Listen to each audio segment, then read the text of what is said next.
Professor Alister McGrath is a renowned academic in theology, science, and religion. He holds 3 doctorates from Oxford, one in molecular biophysics, one in divinity, and one in letters. He is the emeritus professor or the emeritus Andreas Idreos, if I've got that correctly pronounced, professor in science and religion at Oxford University. He's the professor, or has been the professor of divinity at Gresham College, professor of theology, ministry and education at King's College London, professor of historical theology at the University of Oxford, and he was the principal of Wycliffe Hall, Oxford. As a Christian apologist, he has debated with Daniel Dennett, Christopher Hitchens, Richard Dawkins. It seems to me you only need Sam Harris for the full set.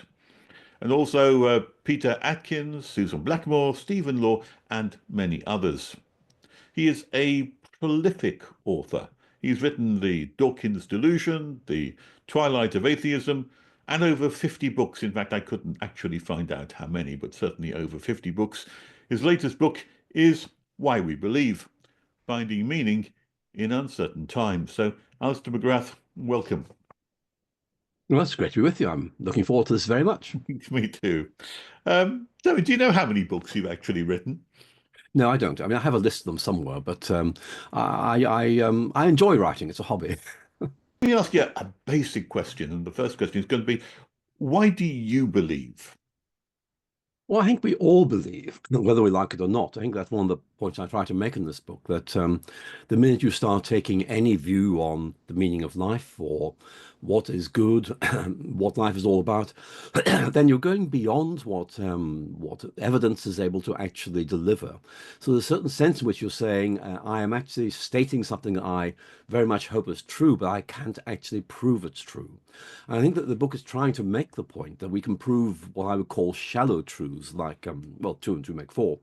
But when it comes to big questions like what is right, what is good, what is the meaning of life, well, we're all, in effect, saying this is what I believe, including people who, in effect, say there is no meaning. They may mean something like, I cannot prove that I'm right, but nevertheless they are making statements which can't prove to be right. So in many ways, I'm just saying that believing is a normal part of life. It's cognitively permissible, but it's also existentially necessary. So if you like, the book is really a defense of the idea of belief while recognizing the difficulties that this causes. Yes, I mean, you start off with a kind of a thought experiment, a Gedanken experiment, as probably Einstein would put it. The idea that what would the world be like, I suppose, if you just had facts in it and nothing but facts. And I think the point you make, I think is quite powerfully put, is that you can't function in such a world. In fact, I think you use the word flourish. You can't flourish in a world without beliefs. I think I put it more strongly as you can't actually function because you need a framework in which, and this is your point really, you need a framework in which you can see yourself as part of a larger picture. And that framework, it becomes essential to actually being in the world and orientating yourself in the world. I think that's absolutely right. And I think that one of the things I'm worried about is that our younger people are experiencing what seems to be a sort of extended mental crisis of some sort. And one of them, I think, is that they find it very, very difficult to cope with a complex world. And in many ways, this book is trying to navigate a way ahead in which we can begin to cope with the challenges of living with an uncertain world. And I think that while I go out of my way to point out the difficulties in believing, my fundamental conclusion is we can do this and we need to do this. So I think it's a very important theme to explore. So belief is an essential element. But can I pin you down and ask you specifically not only why you believe, but what do you believe? Is the content of belief important? Well, I think it is. I made a very complicated transition from atheism to Christianity. I think one of the things that I realized when I was an atheist myself was that I was unable to prove that atheism was right. I believed there was no God, but when I subjected myself to pressure and say, can you actually prove that is right? Well, the answer had to be no. And so I began to realize that actually my atheism was a faith. In a sense, it was something I believed but could not prove to be true. And I think that set in process a more general trend, which was realizing that actually, in so many areas of life, we have to believe certain things to be true. So, in terms of my own belief systems, I'm a Christian. I regard that as being intellectually rich and robust, but it doesn't have that absolute certainty that many would look for. My response to that would be, well, actually, the only thing you can be absolutely certain about are things that are shallow truths, like, well, two and two make four. And therefore, we have to learn to live with the fact that the really important questions in life, like why am I here? What difference can I make? What is the point of life? Really involve us going beyond this very safe territory of what can be proved to be right and being adventurous. And so, what I believe is basically that I have discovered a way of thinking, which is called Christianity, which is very, very helpful, very, very exciting. But I'm very happy to admit that I cannot prove that I'm right. And therefore, I tend to be quite generous towards other people because I know that in these matters of belief, we're all taking intellectual risks, if I can put it like this, and we need to be respectful towards each other on these matters. Okay, so we have to construct a framework in which we live in order to orientate ourselves in the world. The framework that you've chosen is Christianity, and but you tend to, I mean, in terms of belief, people construct different frameworks. I mean, there are many different kinds of Christians, for example, and the framework has to become more detailed in terms of the structures which you put in place. So to pin down even further, I mean, there are Roman Catholics, there are Reformed Christians. Does does the detail of the framework matter? I think it does. I think if I can put it like this, I am a Christian, and that's a broad category. And what I've done is I find my way to a particular way of Christian thinking, which I feel completely happy about. And in many ways, it may reflect the kind of person that I am, the view I've taken on this or that. But I think all of us actually very often find that we take on certain ideas and then if I can put it like this, assimilate them in our own distinct way. In other words, incorporate into the way in which we live, adapt it so it can engage the questions that we really think are important. So it's not, if you like taking a worldview off a shelf and then saying, I'm buying into this 100% in that form. It's much more, this is a wonderful framework of meaning. And one of my tasks as an individual thinker is to make sure I can adapt this or expand this or apply this so it really works for my own particular life situation. So my feeling is that the word Christian is quite a broad term. You're quite right. We could focus down on Catholicism or Reformed or whatever you would like to say. But I think equally important is the fact that each of us appropriates and assimilates these things in slightly different ways. I think that's a very important point because when you are stepping into a belief system, you're always going to ask, what difference does this make to me? It's not just a sort of set of ideas that you hold on to. It's something that changes the way you think and changes the way in which you live. I think all of us, if you like, are doing a certain degree of, if you like, assimilation as we try to make this work for us. But the way you've just expressed that suggests to me that the content is not important. It doesn't matter whether you're a Roman Catholic. It doesn't matter if you're a Reformed Christian. It doesn't matter if you're a Puritan, provided that you have a belief framework of some kind that works for you. Is that your position? Not really, no. I mean, I think that if you were to ask me to locate myself on a map, really, I would say I'm an Anglican, and I feel quite comfortable in that zone, if I can put it like that. And certainly, I would therefore have a set of beliefs. But I think the point I was trying to make is that beliefs can be very, very cerebral, and the point I was trying to bring out is that we need to find a way of, in effect, enabling these beliefs to change the way we engage with our world, the way we engage with other people. In other words, not just passively receiving ideas. It's about allowing them to transform us, and hence the way in which we engage with the world. So the ideas do matter. I think all of us has a kind of intellectual and moral responsibility to come up with the ideas that we really do feel are the best for reasons we have to put forward. But at the same time, it's about going beyond that, not simply saying I think this set of ideas works, but actually it also makes a difference in the following ways. And what you will find, for example, is that two people with quite similar belief systems actually will live them out in slightly different ways depending on who they are as people. So I'm trying to balance this tension between the objective and the subjective sides of belief. Yes, but yes, the difficulty then is where that line is drawn between the subject. I mean, in terms of objective belief, I mean, you're an Anglican, so you take the view of the Anglican Church, but there are some people within the Anglican Church who believe strongly in, say, the 39 Articles of Faith. There are some who don't believe more than half of them. There are some who believe in the idea of prayers for love and life or faith. I can't remember the exact term now. And there are some bishops which are strongly against that. Do those kind of level of details matter to an individual in terms of what they believe, or do I they think not really matter? I think that Anglicanism designates a very broad territory, and I think that we all locate ourselves within that broad territory. The same is true of other Christian traditions, and of course far beyond Christianity. But I think that it is helpful to say, broadly speaking, here is where I belong. That doesn't mean that everyone who is an Anglican will say, I agree with you, because the way in which we understand that term it depends to some extent on how each of us understands that.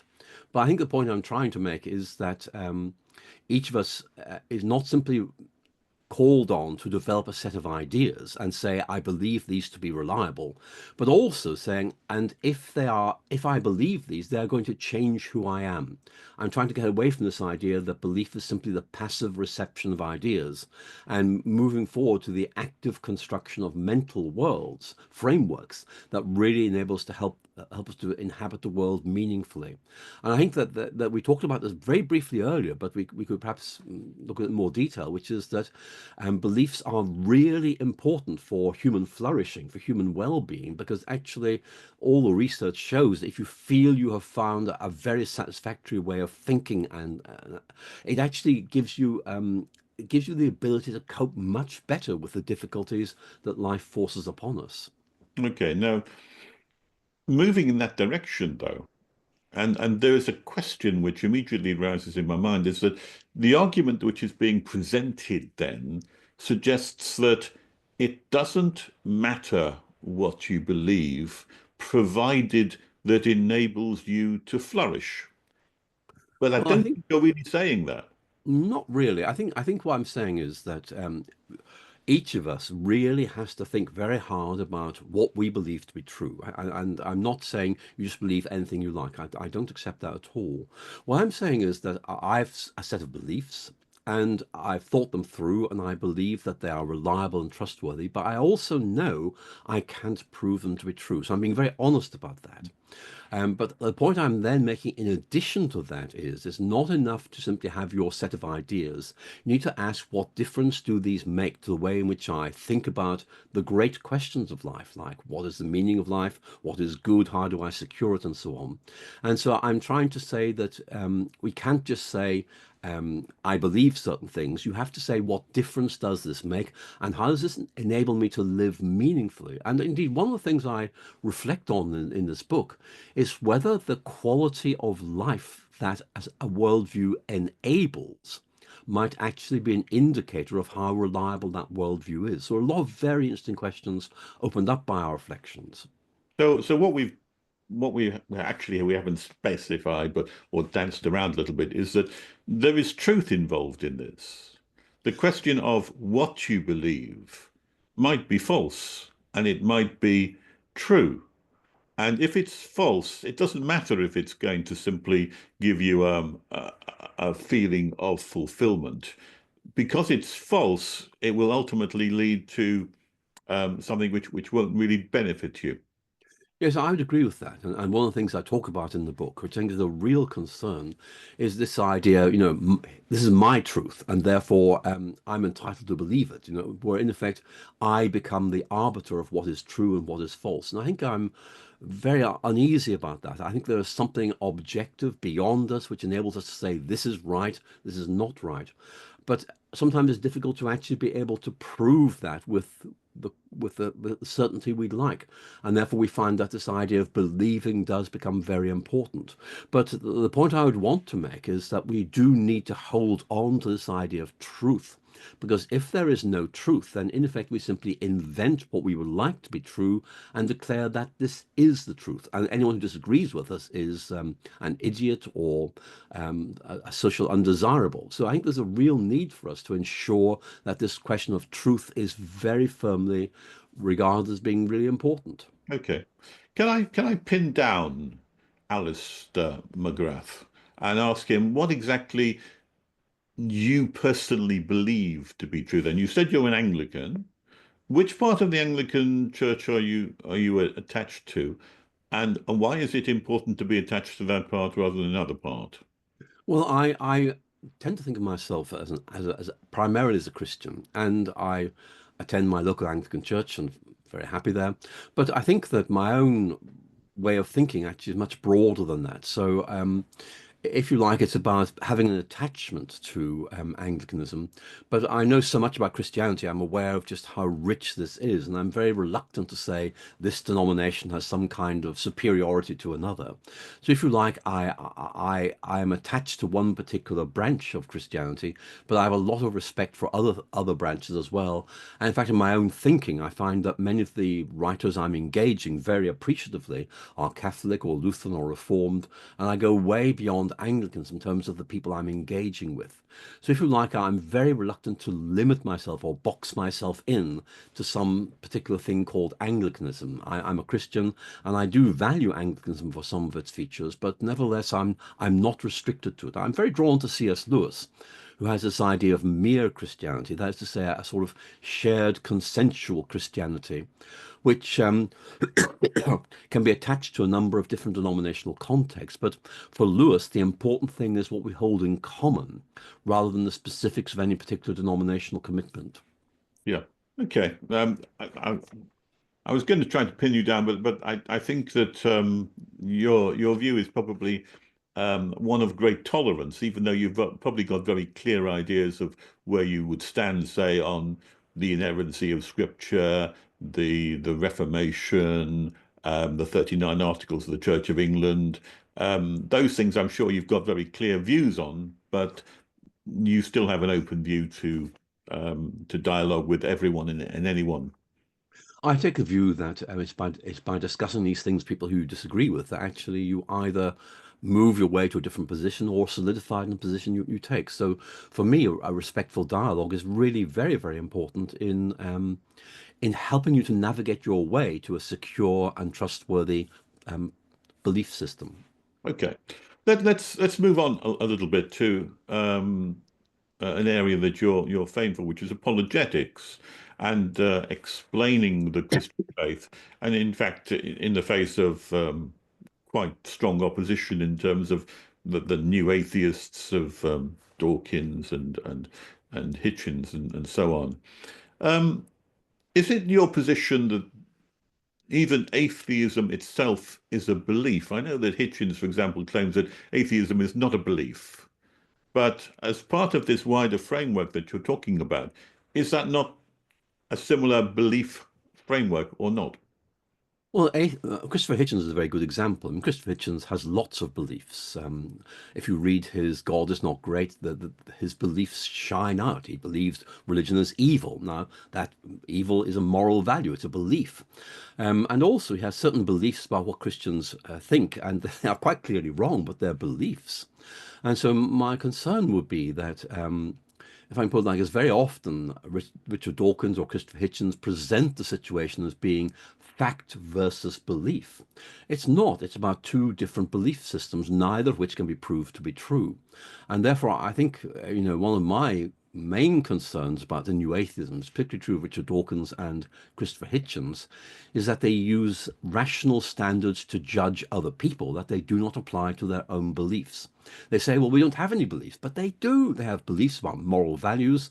They believe there is no God, but they refuse to prove that there is no God because they can't do it. So really, my feeling is that we're talking about a battle of belief systems rather than fact versus faith here. But certainly one of the most interesting things about the new atheism, I think, is the way it has fallen to pieces really in the last, I think the last 5 or 6 years. It kind of way has lost its appeal, it's lost its momentum.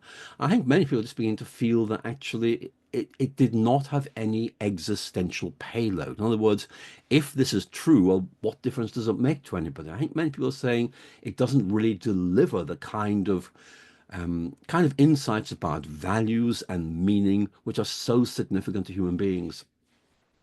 Yes, I mean, I remember reading or hearing Richard Dawkins make the statement that Darwinism is a fact and not a belief, which I found a rather strange thing for him to say. Would you go along with him on that? No, I wouldn't. And I think actually there are points in Dawkins' writings where he contradicts himself. Mm. For example, if we take A Devil's Chaplain, which is a collection of his essays, there's a very interesting one on Darwinism. And in that he says, look, we need to recognize that because science is a journey that's in progress, not having reached its final destination, it means that Darwinism may mean something completely different in 100 years to what we believe now. In fact, it may even be that we go beyond Darwinism, that Darwinism is abandoned. So that doesn't sit at all well with what you've just described. I mean, basically, I think Dawkins is trying to say science gives us absolute security about what we think, whereas I think most scientists would say, well, no, science doesn't do that. Science is on a journey, and what it believes today may not be what it believes tomorrow. And we have ample evidence from the history of science that science is constantly rejecting older ideas and taking on new ones because that's the way the evidence leads us. We don't know where that journey is going to take us in the future.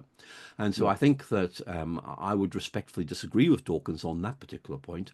I think Darwinism is a provisional scientific theory which is subject to change and modification over time. And of course, the great defender of Darwin was Thomas H. Huxley. And Huxley always said you cannot say that Darwin is right in his theory of evolution. What you can say is he believes that he has the best theory of explaining our biological environment, but you can't prove it's right. And I think that Darwin himself knew that. He was very frustrated by this, but towards the end of the Origin of Species, Darwin makes it absolutely clear that he cannot prove this is right, but nevertheless he thinks there are some very good reasons for thinking it might be.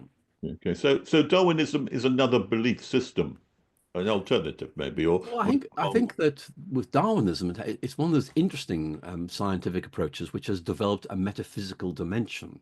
So in effect, you have Darwinism as a provisional scientific theory, and then you have what Richard Dawkins would describe as universal Darwinism, which is really an ideology, which is loosely based on Darwin's theory of evolution, but actually goes way beyond it. So the word Darwinism, I think, has come to mean too many things. I don't think Darwin himself would have liked the word Darwinism. I think he would have said, look, all I'm doing is just doing some science. I don't like the idea of my way of thinking being labeled in this way. But I think that you can say that there's a world of difference between Darwinism as a provisionable and corrigible scientific theory and Darwin as a metaphysical worldview, a materialist worldview, which Dawkins seems to think is the case, but it's not. so one is testable and one is not. Exactly. Okay. You've mentioned the decline of the new atheism in the last 5 years or so fallen apart. Would you say that complementary to that, there's been an increase or a resurgence in Christian thought? I mean, Justin Brierley takes the view in his book that there's been a resurgence of interest in Christianity from everyone from Russell Brand and Jordan Peterson, Ayaan Hirst Ali, and many others who have suddenly put their head above the parapet and said that Christianity is something they're aligned to. Do you see that as well as being? I see something of that, although I'm just a little bit cautious here because it's very difficult to actually quantify what's going on.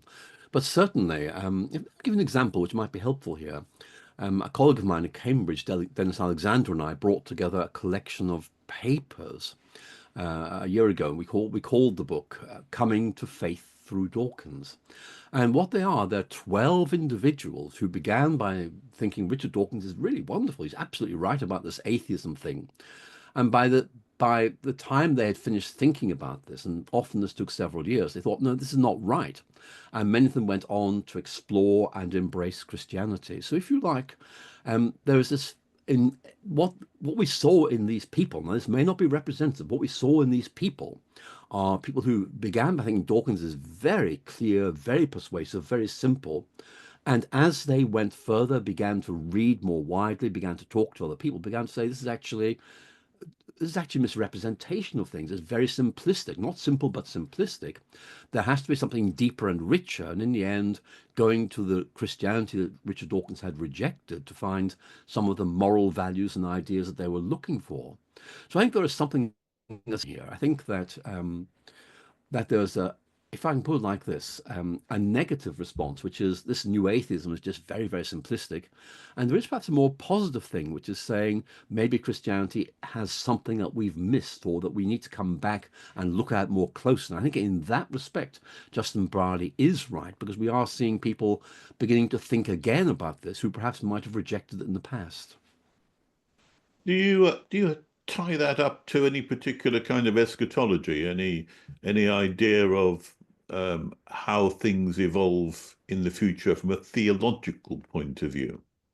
That's an interesting question. In my own case, I don't think I do. I think I would more say it's about a cultural shift. It's about people, in effect, having very much been carried along by new atheism, by the media and particularly social media, which were very, very supportive of it to begin with.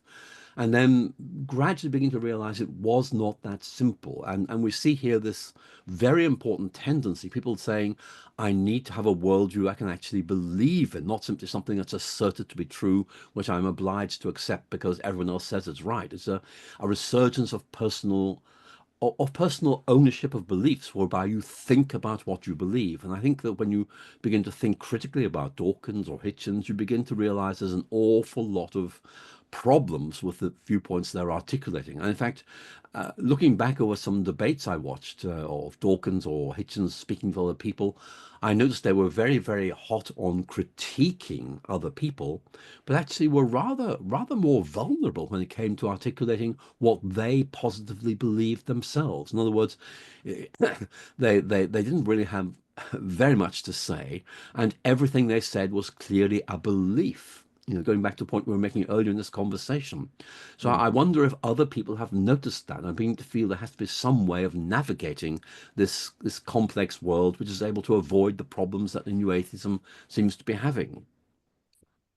So, looking at apologetics then in the modern world and the framework that we mentioned, the new atheism, the decline of new atheism, the increase in new technology as well, in particular, our landscape is changing quite a bit. Certainly from the 1960s or so, when C.S. Lewis was doing his apologetic writings in Mere Christianity and so on. How has apologetics itself changed, and how would you fit apologetics into a modern world today? What's the key features of that? I think that's a very good question. I think, broadly speaking, apologetics is trying to do three things. It's saying, here are some very good questions people are asking about faith. Let's make sure we give them good answers. Then there's let's make sure we present religious faith like Christianity as clearly and reliably as we can. And then thirdly, let's try and work out how we translate the realities of a belief system like Christianity into language ordinary people can understand. Because very often religious traditions like Christianity have a vocabulary which many people find impenetrable.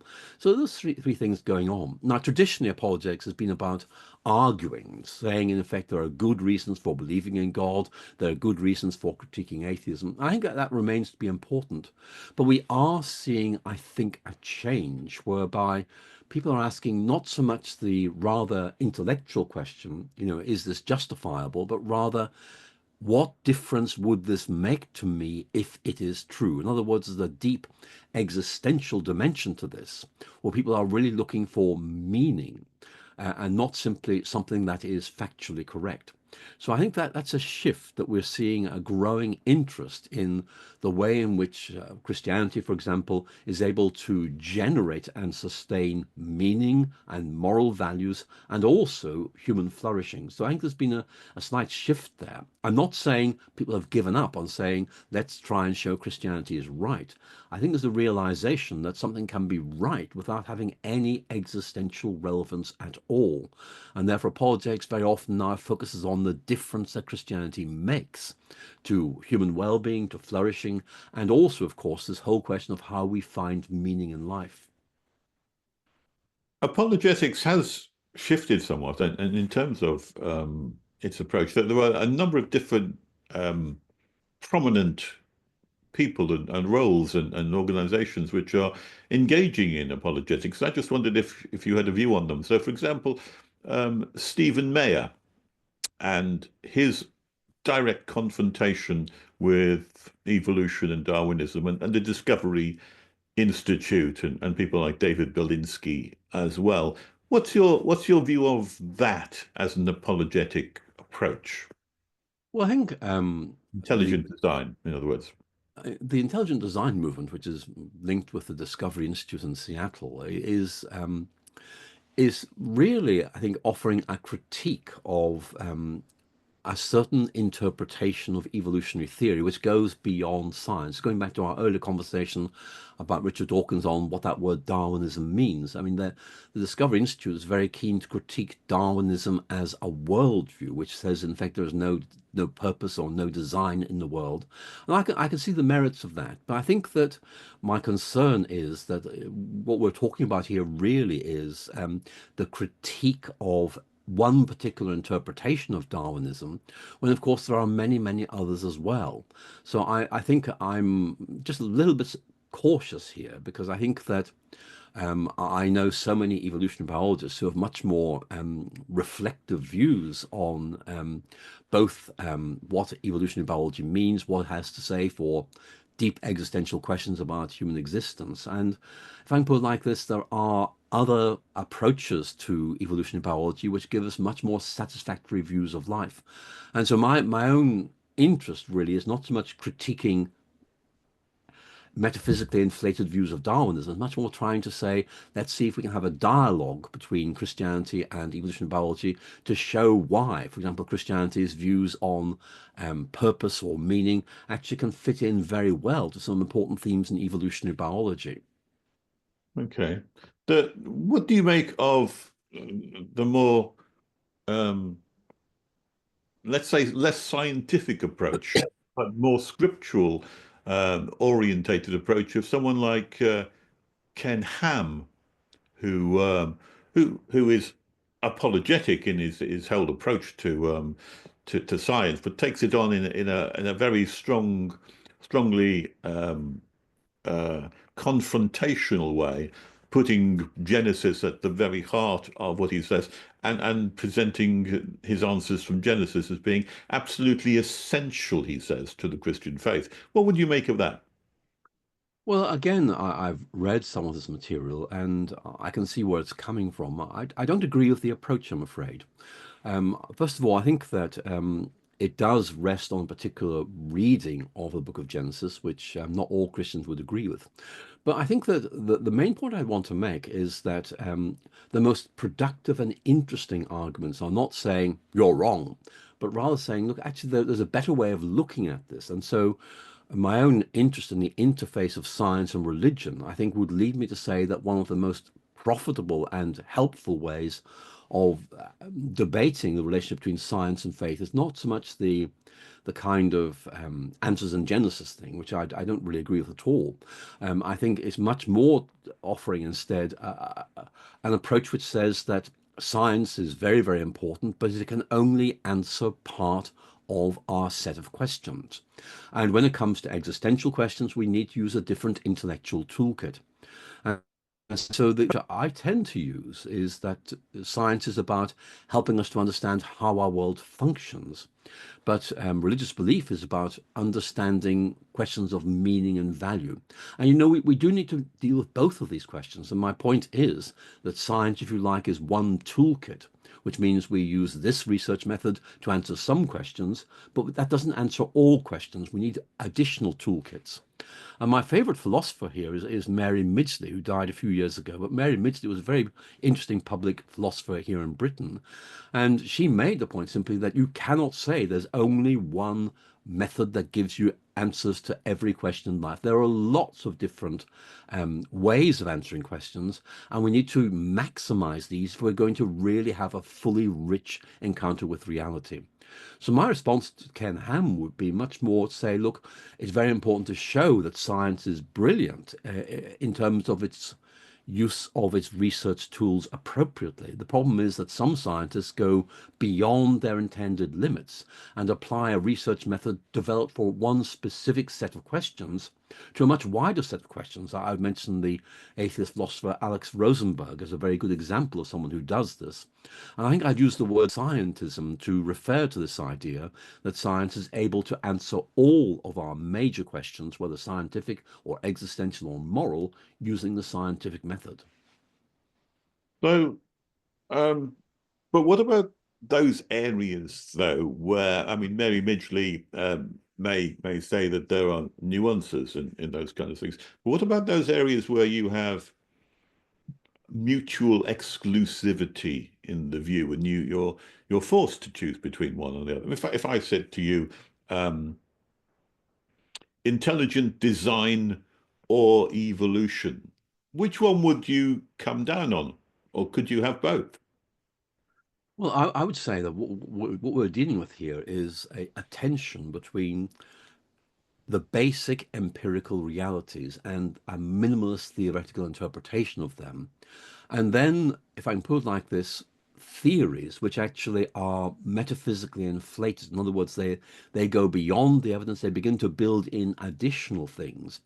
And my personal view is and always has been that science is at its best when it is minimalist in its metaphysical assumptions. In other words, it's simply saying here seems to be the best theoretical framework to accommodate the empirical observations, but we don't do inflated belief systems because we want to keep. I want to be like William Ockham and actually keep the number of entities we presuppose as simple as possible.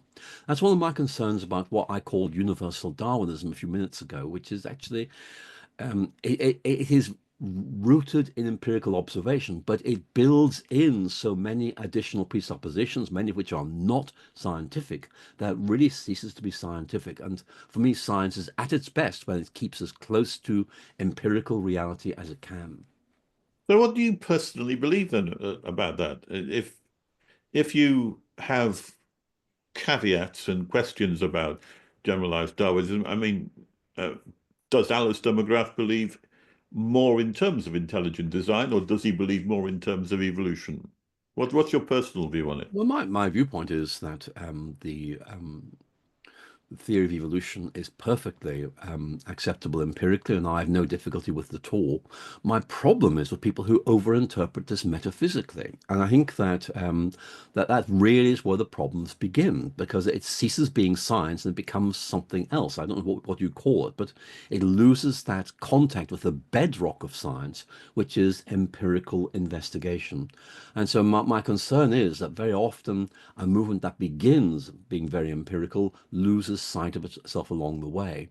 So, I mean, I don't have any particular difficulties here, but I do think there's a need to challenge, if I can put it like this, metaphysically inflated understandings of evolution, where I think additional assumptions, very often drawn from our culture, have become incorporated into scientific reflection.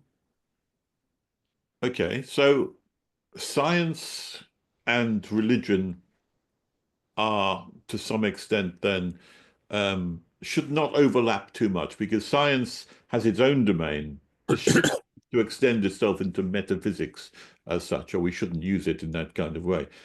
Do you see science and religion as completely non-overlapping domains, rather like the Stephen Jay Gould idea of non-overlapping magisteria? In fact, Nicholas Spence has written a book, I've chatted to him recently, on magisteria, the fact that these two things have different things to say in different contexts and shouldn't be brought together, or shouldn't overlap, or there is no overlap. They're quite distinct silos. Is that your view or not? Well, it's not my view. I think that I can understand where this is coming from, and certainly Stephen Jay Gould, up until about 2 years before his death, was very clear. You keep science, you keep religion apart from each other. They can't talk to each other. They shouldn't talk to each other. The best thing is for them to be watertight compartments. But interesting, in the last 2 years of his life, he changed his mind. He read, I don't know if you read Edward Wilson's book Consilience, which is a very enlightenment-based account of knowledge. And Gould felt this is really about scientific imperialism, where science, in effect, is occupying every intellectual territory and insisting the scientific method only should be used. And so in his final publications, Gould moves towards a viewpoint which is really insisting science and religion should talk to each other. He's not saying they're the same. He's saying a conversation must happen between these if we're going to deal with these really big questions in life. And I would agree with him on that. I think that recognizing that science and religion are different does not prevent them from being a conversation. It means, in effect, a refusal to assimilate one to the other, but rather to say it's a bit like, it's a bit like lenses on a set of spectacles. They are individual, but when you put them together, they give you stereoscopic vision. They give you a depth which otherwise is absent. And Gould's main concern, actually, in his final years was we've lost this sense of moral value, we've lost this sense of meaning, and science can't help us with those. And therefore, as scientists, we want to do what is right, but science can't tell us what right is. And therefore, we have to find a way of being able to engage in deep moral questions and other existential questions. And that means that some kind of conversation which goes across disciplinary boundaries is appropriate. But that doesn't stop you, in effect, saying science stays science, religion stays religion, but they can talk to each other, and that conversation is potentially productive. Okay, but when they talk to each other, well, the answer is sorry, let me get back. When they talk to each other, does science actually have anything to say about purpose and meaning, or is that entirely outside the scope of science? Although you can have a dialogue, does science give us anything towards purpose and meaning?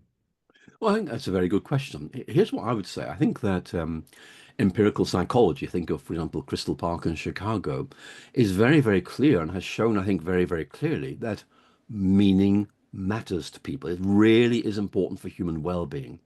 Now, she is very, very clear. Her research does not tell you what meaning is. She's saying this notion of meaning is really important to people. If we have it, we flourish. If we don't, we wither, if I put it very, very simply.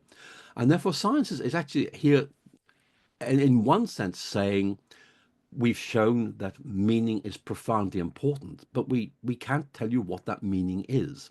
And that means you have to find someone else to come in from a different perspective and say, here is one possible way of thinking about meaning.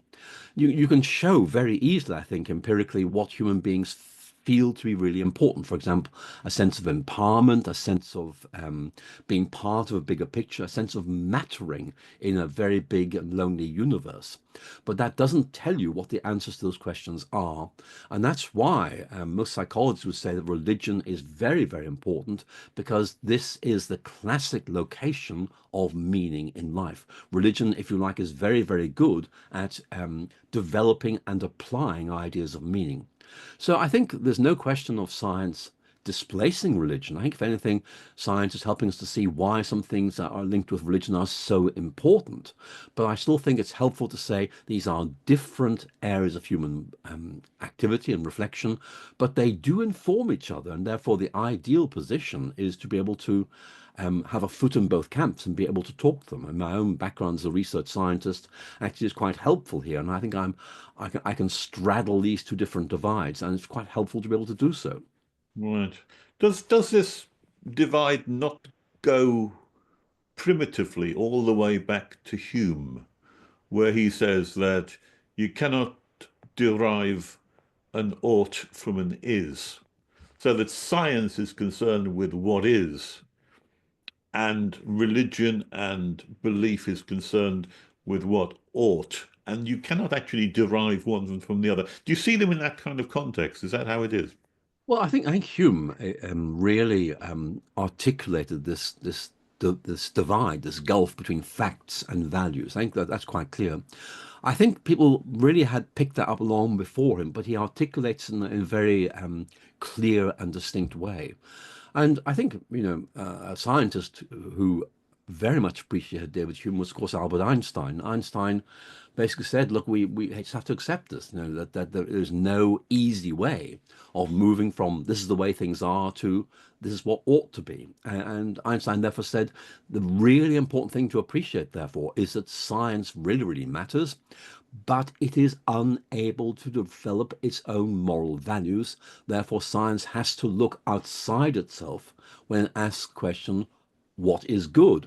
And so for Einstein, scientists had to be moral people. He was very concerned about the development of the atomic bomb, as you will know. But Einstein's problem was that science itself did not help you to be a moral person. The moral values had to come from somewhere else. So Einstein found himself balancing, this need for morality on the part of scientists with the fact that science itself was unable to give you those moral values. Yes, and if science can't do that, then it has to come from elsewhere. I mean, you get problems with this, particularly, I mean, thinking of Einstein and his work, which resulted ultimately in things like the atomic bomb and such like that. His letter to Roosevelt, which spurred on the research to do that, and which led to enormous suffering in the dropping of those bombs and into an unstable world that we live in at the moment. And here you see that kind of tension between the scientific world having been able to produce something and the moral world as living with the effects of that. How do you view this problem of um, science, religion, and the problem of suffering, which must automatically come back to the question of apologetics, because this must certainly be one of the questions which are often presented to Christians to explain such a thing with a good God, kind Well, of. I think one of the real issues here is the moral ambiguity of human nature. I mean, human beings are capable of doing some very, very good things, and also capable of doing some awful things. And the difficulty is, it's how do we deal with this fundamental dichotomy within human beings? I mean, going back to Einstein, you probably remember the cover of Time magazine just after the Second World War, which predicted a mushroom cloud, and E equals mc squared was in the cloud. And in fact, it was saying Einstein theoretically caused this to happen. Einstein wasn't very happy about that. But I think that there's a genuine issue here, which is that we do have to face up to the fact that human beings can do some very, very bad things. We have to ask what can be done, if I can put it like this, to help us confront the fact that very often what we hope are good people do some very, very bad things. And after the First World War, as you will know, there was this massive outpouring of angst. How did that happen? How did civilized nations end up fighting each other like that? And I don't think we really have found the answer, and the problems continue to this day. So in terms of the whole area of suffering, I think we have to realize that as human beings, whether deliberately or accidentally, we are very, very good at causing damage to our planet and damage to other species and damage to ourselves. But that, of course, implies that this is the need for morality, moral codes, guidance as to how best to live and to act. Now, in terms of science, theories come from measurements of facts and putting together ideas which might link those facts together. But where does the moral imperative come from? Where does a moral code arise from? If it can't arise from science, how do you determine what is right and what is not right? I think that's a very good question. And let's go back to Einstein, because again, he was really, really very much aware of the point you've just made. He said, look, the real problem with science is it's very, very good at helping us understand the world and indeed enabling us to change the world. But the problem is the impulse to make this world a better place and the directionality of how we do that. That doesn't come from science itself. We need something deeper than science if that is going to help us. And so I think that Einstein, in many ways, was saying we really need something that's able to motivate us to change the world. And that's, again, it's where religion can come in, because, again, the whole issue of motivation here can be very, very powerful. If you like, you need a moral vision of the way the world could be. Einstein himself, of course, was very, very clear about this. But I think that the real issue we have to think about today is how on earth the complexity of the mess we are in enables individuals to feel they can make a difference when very often they feel completely disengaged and disempowered from the conversations and actions that are going on around them. But the deeper question, though, here is where does the actual moral code and the moral imperative arise from? Where does it spring from? I mean, Christianity is a revelatory religion. It depends upon a revelation. It has a book which explains the mind of God. Is that the sole source of moral imperative? Do you have to have something revelatory in order to bring it into being? I think you need something which, if I can put it like this, goes beyond you. I mean, I think if I can put it like this, one of the questions I often reflect on is in wanting to do good, am I simply being faithful to myself, or am I saying there's something beyond me to which I am accountable and which I ought to act in certain ways? And that's the position I take. And I think that in many ways, what religion is saying is there's something beyond you, something transcendent, which in effect is calling you to do something that goes beyond your natural human capabilities.